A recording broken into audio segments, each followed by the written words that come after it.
Viewers, আমরা আজকে হাজারীবাগ হাটে চলে আসছি। আজকে আমরা গরুর হাট থেকে আমরা মিড রেঞ্জের ভিতরে যারা গরু কিনতে চান তাদের জন্য আমরা আজকে দেখাবো। এই যে দেখতে পাচ্ছেন, এই যে মিড রেঞ্জের গরুগুলা, এগুলা দেশি কুষ্টিয়া থেকে আনা অনেক কালেকশন কিন্তু তাদের আছে। এবং হাজারীবাগ হাটে আপনারা আপনাদের সাধ্যের মধ্যে কিন্তু গরু কিনতে পারবেন। বর্তমানে যেরকম দামের বাড়াবাড়ি চলছে, তাদের ভিতরে আপনি কিন্তু চাইলে হাজারীবাগ হাট থেকে আপনি একটু কম রেঞ্জের মধ্যে গরুগুলা নিতে পারবেন। আমরা আজকে আপনাকে অল্প কিছু ধারণা দিব। আজকে আমরা একটা বড় গরুর ধারণা দিই। মামা, এই যে বড় গরুটার দাম কেমন বলতেছেন আপনি? বড় করে আমি দাম চাচ্ছি 250। 250 চাইছেন? আর পার্টি দাম দিয়েছে 90-95। দামাদামি হয়েছে? জি হয়েছে না, দামাদামি হয় নাই? মেলা ফারাক্কা। গরু কতগুলা নিয়ে আসছেন?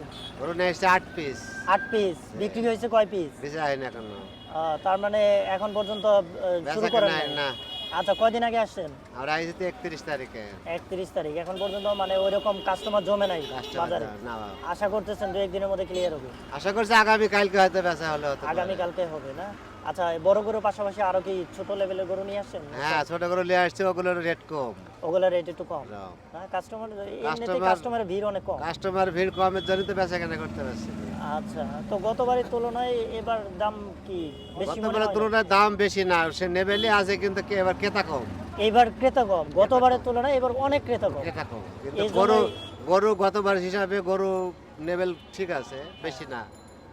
গরু বরঞ্চ গরু ঠিক কম, আছে, কিন্তু ওই ক্রেতা কিন্তু ক্রেতা কম। হ্যাঁ, ক্রেতা অনেক কম, যার মেলা জন্য অনেক লেট হচ্ছে আর কি জি বিক্রি করা। জি জি, ওই জন্য। আচ্ছা।